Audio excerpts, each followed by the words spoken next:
Alright, Shalom. We are the Hebrew Israelites. We come out here week in, week out to prophesy the downfall of America, which is known as Babylon in the scriptures. To let the Negroes, Latinos, and Native Americans know that you are the true children of Israel according to the Bible. To let the so-called white man know that he is Esau according to the Bible, and that America is going to be destroyed in the Third World War, which is a nuclear war. With that being said, we give all praise unto Yahawah, BAHASHAM, YAHAWASHI, BAHASHAM, QADASH. Double honor to our elders, our apostles of GMS. Salute and honor to the elect, all the brothers across the four corners who are enduring in all righteousness and truth and sincerity. Yo, this is the book of Psalms, chapter 91, verse 1.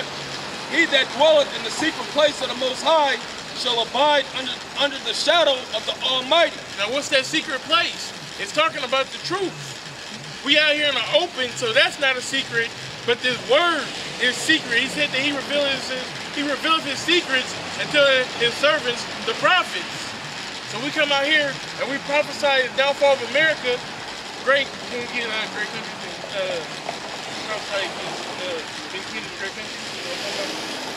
come out here and we give his word to the people. We prophesy against America. We tell you what's going on. We tell you about how there's going to be a financial collapse, about the World War III, about Jacob's trouble, about the perilous times that are going to come. That's our job. That's what's been endowed in us and bestowed upon us to come out here and to get the blood off our hands, to wake up our nation. Jeremiah 28:8. The prophets that have been before me and before thee of old prophesied both against many countries and against great kingdoms of war and of evil and of pestilence. That's right, not just of riches and prosperity, but of the bad things that are going to happen to you. Because if you're doing what you're supposed to, Lord's will, the good things are already be done for you. The Lord clothes and feeds the birds, will he not take care of you? But it ain't even all about riches and prosperity. We came here to serve slavery. This place is a punishment for us. And we're not gonna have that high kingly stature until we get into the kingdom. So that's why we prophesy of great kingdoms. What did it say we prophesy? It says, I read it again. Jeremiah 28:8. The prophets that have been before me and before thee of old prophesied both against many countries and against great kingdoms of war and of evil and of pestilence. That's why we speak about war. That's why we speak about evil, bad times, and pestilence. Okay, I just did a video recently about Ebola, because Ebola is coming back. You have pig Ebola in China. Or you have Ebola running rampant, and I believe it's the Congo. They say it's the second to worst outbreak ever. And if you prophesy against something, or if anything, if you're against something, you oppose it. You're rebellious to it, man. All right? And like you had said earlier, that we prophesy the evils and this and that. I forgot exactly how you worded it, but it's basically when the prophets came, 9 times out of 10, it wasn't good news, man. All right? That's why they asked Samuel, like, thou come peaceably? You know what I'm saying? Like, yeah, it's all good right now. Because when the Lord sent out his prophets, he meant business, man. All right? Because you had the king that was there. You had the captains of 100, the captains of 50, the captains of such and such. So they was established to handle certain situations. But when the prophets came, it's like, oh, it's about to get real, right? So guess what? Through YAHAWASHI, the prophets is back, and guess what? It's about to get real. We prophesy of evils, of pestilence, okay, against many countries and many kingdoms. All right, ultimately it's Esau, but Esau is over here, he's over here, he's over here, he's over here, going pertaining to the 7 heads, man. All right? They're not all one country, they're many countries. They're not all one kingdom, they're many kingdoms, man. All right? So we tell them what's going to happen to America, what's going to happen to Israel, what's going to happen to Russia, all right? What's going to happen to Iran, what's going to happen to China, what's going to happen to United Kingdom, all of that, man. Okay, many countries and many kingdoms, man. Through YAHAWASHI, YAHAWASHI. Ain't no respect of countries, you know? Ain't none of that. Everybody's get judged from every country to every person to every living thing, man. Yeah, we ain't gonna talk about Pakistan. Let them breathe. No, man. The Lord don't rock like that. You know, because like the brother mentioned earlier, about getting the blood off our hands. If we fall back from talking about Pakistan, Jonah tried to do it against Nineveh. You know what I'm saying? The Lord like, no, you gotta prophesy against them. You know what I'm saying? Why? Because the Most High is just. He's balanced. He had to give them the opportunity to get right, which they did correct some things, but eventually that judgment still came, man. Water, man.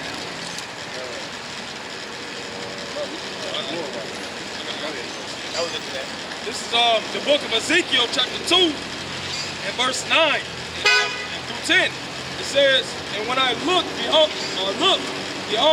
and a hand was sent unto me, and lo, a roll of a book was therein. And he spread it before me, and it was written within and without, and there was written therein lamentation and mourning and woe. That's right, that's talking about the Bible. Because contrary to your belief, the Bible isn't just about, you know, all good things. It's some scary things that actually happen in the scriptures. People ate their kids in the scriptures. That's coming back. Lamentations, mourning and woe, people are going to be crying. These are some scary times that we're approaching. If you thought that the end times were going to be good, then you're sadly mistaken. Yeah, people make it seem like you're just going to be living like this and then the Lord's going to show up. And it's going to be peaches and cream. And he's going to save everybody. Sadly mistaken, man. You got people thinking that, you know, just because they get healthy, oh, well, it said in the Bible that so-and-so lives 800 years. If I water fast and I just eat healthy, I can live at least a good 200 years. No. That shows your lack of faith that YAHAWASHI is going to come back. Joel chapter 2 verse 1. It says, blow ye the trumpet in Zion and sound an alarm in my holy mountain. Let all the inhabitants of the land tremble, for the day of the Lord cometh, for it is nigh at hand. That's right. Let the inhabitants tremble. Why? Because the day of the Lord is at hand. It's not going to be a nice thing when the Lord comes back, man. He's coming back to get his vengeance. He's coming back to save his people who have been at the bottom of the society for the past however many years, man. Since the 1700s, since before that, okay? Since Christopher Columbus came over here in the 1400s. Yeah, the difference between us and the Lord, he remembers everything. All right, and he's ready to come back. He got the transcripts. Yeah, he's ready to come back. He remembers everything, and the main thing, as the scriptures say, he will not meet thee as a man. It's like somebody beat your ass, right? You go and train for a year. Hey, that on Dragon Ball, that's how it be. But when they need it in time, they go into the little chamber. You know what I'm saying? But you go and train to get stronger, to get better. So when you come back, that's how the Lord's coming back stronger and better, man. Because he's coming back in his glory. And like it says, he's not going to meet thee as a man. So when he come back, he can actually, Revelations, it tells you what? That even the ones that pierced him is going to get it. So this 2,000+ year old beef that he had, he's going to remember them, man. He remembered that. He's gonna get them. Those Romans that pierced him, he's gonna get them, which proves that there's reincarnation. All right? Because ain't no 2,000-year-old men walking around here, and I'm gonna prove that based off the scriptures. All right, this is Psalms 90 and 10. But the brother was talking about people think that they eat healthy or do this or do that they can live up to 200 years or something like because they did it in the scripture. This is Psalms 90 and 10. The days of our years are 80 years and 10. And if by reason of strength they be fourscore years, yet is their strength labor and sorrow, for it is soon cut off and we fly away. So at the most you will live on an average from 70 to 80, all right, throughout all the people in the world. From when Methuselah was like 969, I believe, he was like, you know, the oldest that they explained. And then you had some others in there. Moses was like, how old was he when he was that? He might have been 160 something. All right, but you know what I'm saying? But and then it said, oh, it's in my phone. And it even said like, because that ties right into that, man. That eating healthy, or like old boy was getting all them heart transplants. He used 120. I was about to say $1.25. He was getting all them heart transplants. Yeah, you getting a new heart, but you still got the same body. You still got the same spirit. Right. You probably swapping out most of your organs anyway. But hey, like it said, man, I gotta read that again. Psalms 90 and 10, the days of our years are 80 years and 10, and if by reason of strength they be fourscore. So if by reason you get an extra strength, you might get an extra 10 years out of that. Right. Hey, I gotta you know, hold on, one second. Yet is their strength labor and sorrow. So even if you live longer, it's gonna be worse. And in today's society, it's worse because you got to deal with walking on this concrete all them years of your life.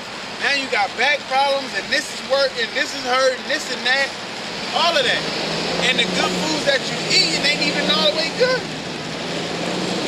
I don't know what the fuck is going on, but I can't really. I talked to Jake on the phone at work last night, and he was like, you know, his birthday coming up, he's like, man, I'm going to turn 30. I was like, he said, in the rain, I feel it in my knees. You know, I was like, man, I just hit that barrier a couple of years. He said, all we can do is try to get back to what we did when we were young. You know, exercise, play basketball, try to eat a little bit healthier. That's all you really can do, because as you get older, you're gonna break down. That's why I said sorrow and labor. You know what I'm saying? You reach that age where you gotta work. All right, you reach that age where you gotta pay bills. You reach that age where you ain't as active as you was, man. All right, your body. Yeah, that's why you gotta stay active, man. All right, that's why you gotta stay active. It's just like man, a brother just helped this lady move her car, and we pushing. I'm like, damn, my calf's gonna be hurting because I can feel it all in there because I don't hoop as much as I used to. I don't jog as much as I used to.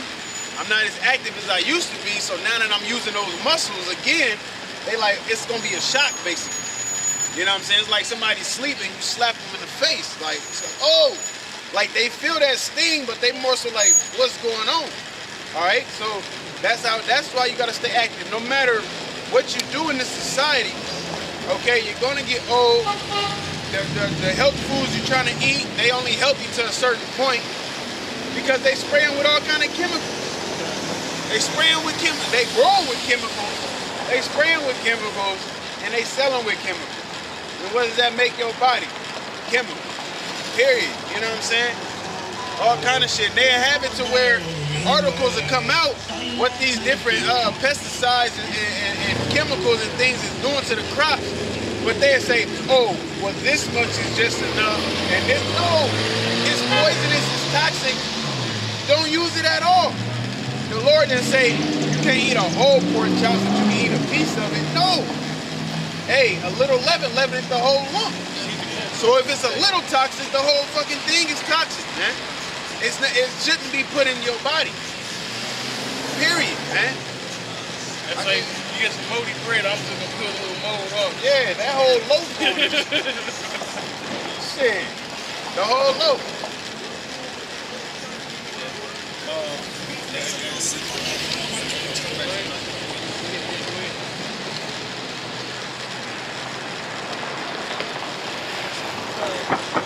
Back in Psalms chapter 91 and verse 1, it says, he that dwelleth in the secret place of the Most High shall abide shall abide under the shadow of the Almighty. I will say of the Lord, He is my refuge and my fortress, my power, in Him will I trust. That's right, because if you don't have YAHAWASHI on your side in that day, then you don't have nothing. You're gonna be smacked in the face in your sleep. You're not gonna know what's going on. What? That's why we're out here to let you know what's going on, to tell you to wake up. You're not a nigga, you're not a Negro, you're not an African American, okay? You're not a Puerto Rican, a Boricua, a Mexican, a Hispanic. You are an Israelite from the tribe of Judah, Benjamin, Levi, so on and so forth. That's what our job is. It says, I will say of the Lord, He is my refuge and my fortress, my power, in Him will I trust. That's right. So all you can do is trust in YAHAWASHI side. That He's gonna take care of you. That He's gonna take care of you. He said that He'll. What he said? You get that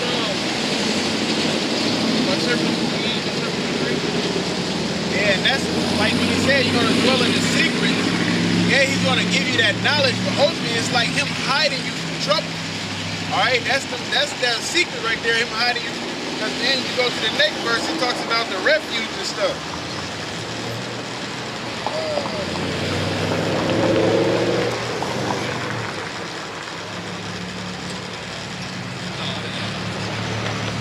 I'm getting it, I just was talking.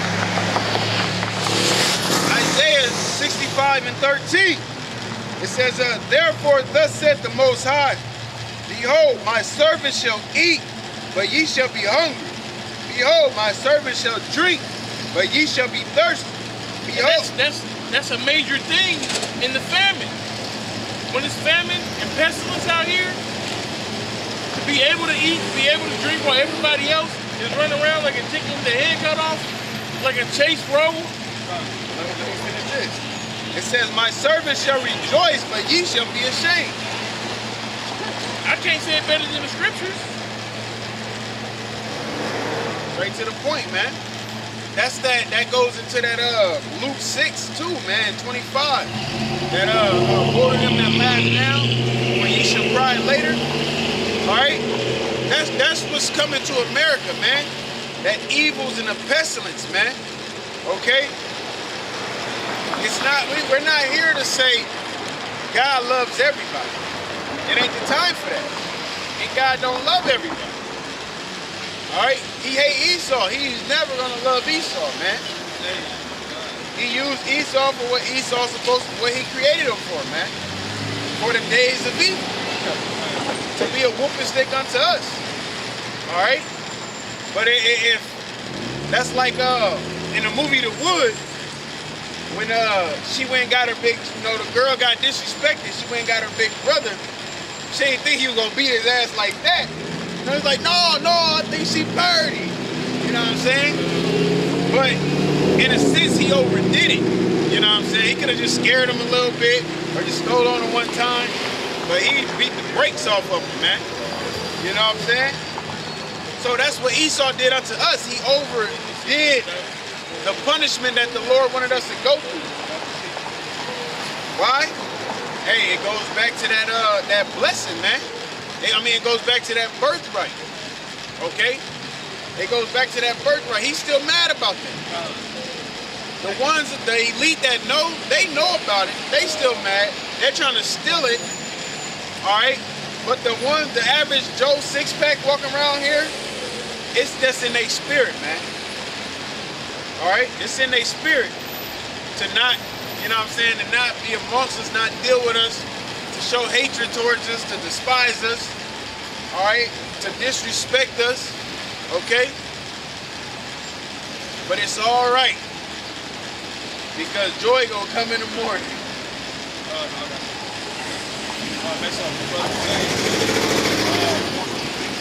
This is the book of Ecclesiasticus, chapter 33, and verse 13. It says, as the clay is in the potter's hand to fashion it at his pleasure, so man is in the hand of him that made him to render to them as liketh him best. good is set against evil, and life against death. So is the godly against the sinner, and the sinner against the godly.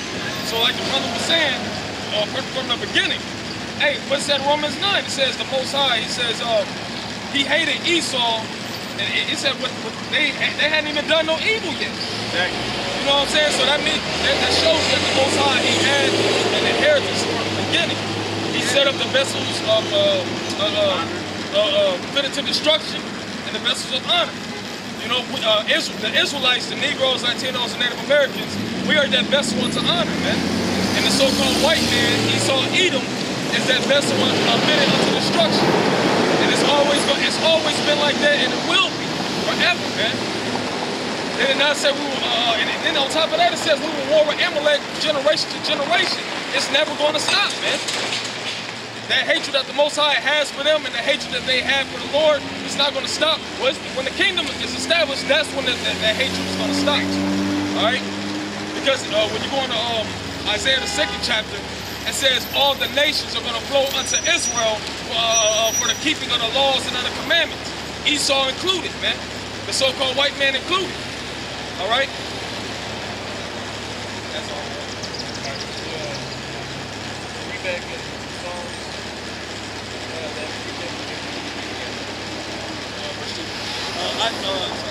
Psalms chapter 91 and verse 2.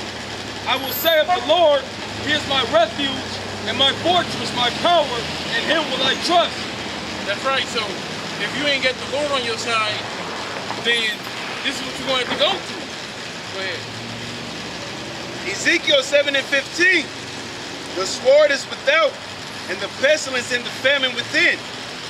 He that is in the field shall die with the sword, and he that is in the city, famine and pestilence shall devour him. So it's going to be bad times, man. If you don't get the Lord on your side, if you're stuck in the city, all right, there's not going to be any food in the stores. People are going to be running around from house to house, okay, looking for goods. They're not going to be unarmed. They're not going to have pity. It says the love of many shall wax cold. They're not going to care. All they're worried about is getting substance for them and their family. And if they got to go through you to get it, then so be it. That's how it's going to be. And it's not going to be any better if you're outside the city. It's going to be like the road. Okay, if you see somebody, that's a conflict. All right? I see you, you see me. Ain't no running, ain't no hiding. Somebody's coming off of what they got. There's going to be a victor. The second Ezra, chapter 15 and verse 14. This is pretty good read. It says, woe to the world and them that dwell therein, for the sword and their destruction draweth nigh, and one people shall stand up to fight against another, and swords in their hands. That's right, man. That's talking about conflict. All right? Not just between one person and another individual, but on a national scale, man, on a worldwide scale. It's happening all over the world. But Americans are too trapped, okay? And all the stuff that's going on, man, all the stuff they put in front of your face, the NBA Finals, the NFL Draft, the Nipsey Hussle deception, all this demonic music that's going on. People are trapped, man. They're under a spell, really. Yeah, that's that Isaiah 29 and 10, man. It says the Most High gave them the spirit of deep sleep. You know?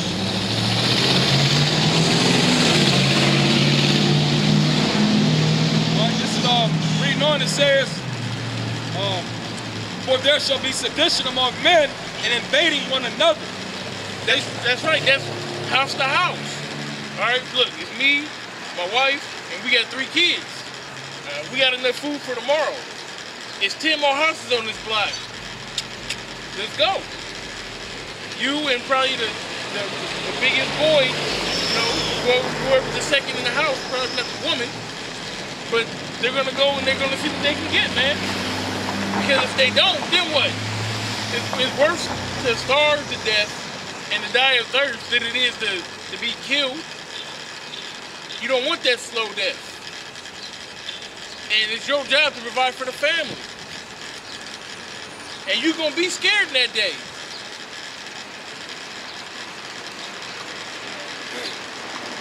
says, and one people shall stand up to fight against another, and swords in their hands. It says, they shall not regard their kings nor princes, and the course of their actions shall stand in their power. That's right, man. It's going to be anarchy against the government. All right? A civil war. You're going to have the people against the people. You're also going to have the people against the government, man. Look at France. Look what's going on over there. But y'all don't pay attention. Look what's going on in Venezuela. But y'all don't pay attention.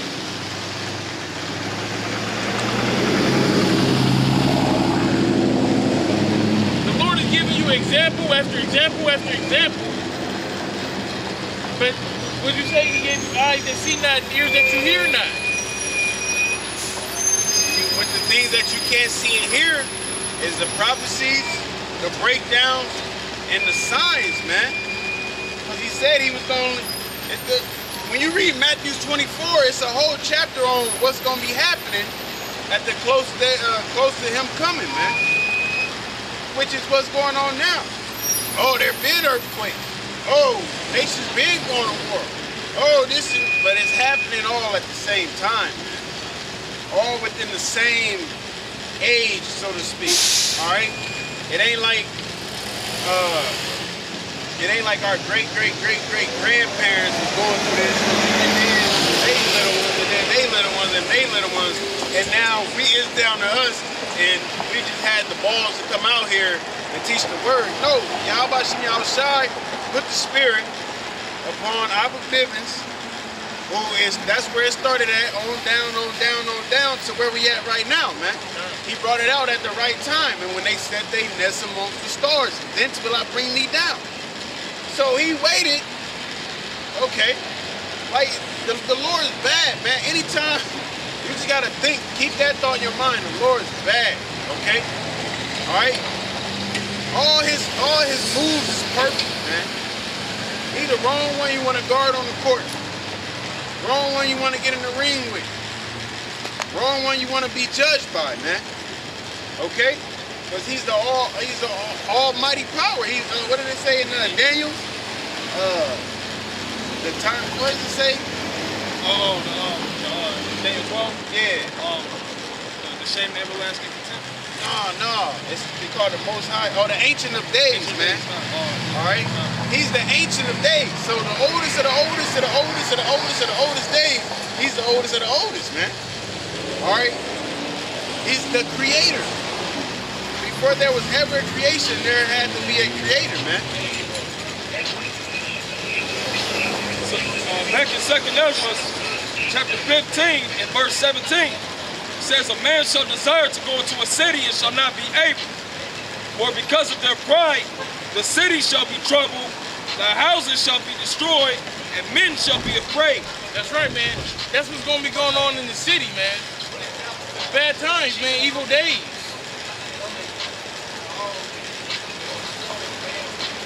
It says, a man shall have no pity upon his neighbor, but shall destroy their houses with the sword. Why? And spoil their goods because of the lack of bread and for great tribulation. Because of the lack of bread and for great tribulation, man. Because they're hungry. Because they need to feed their families. So if you ain't got the protection of YAHAWASHI, how are you going to do that? How are you going to do that when you can't just go down to the market? When you can't just gas up and go to the next city? When there are stormtroopers around everywhere, when the U.S. government and all these other governments are coming down. You know Nicky Paul? Nah.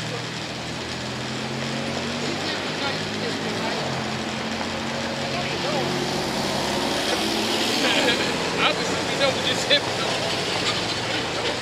You probably thought we were blind or something. We probably know him by a spiritual name. Even if he's not amongst us.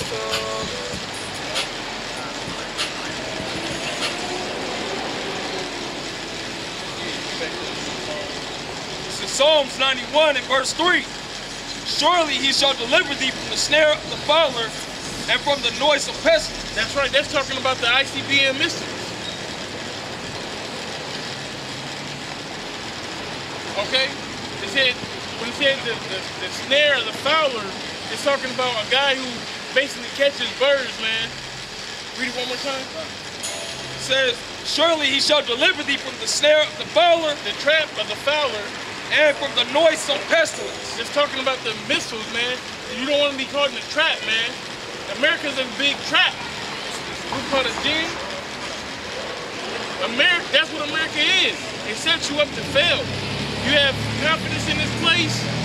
All right, you think that you have assured peace in this place, prosperity, that your kids are going to grow up and go to the NBA or NFL and buy you a big house. Everybody has these beautiful dreams about America. But this is America's destination. This is what's going to happen to America, these ICBM missiles. They're going to be shot, okay, from one end of the earth to the other.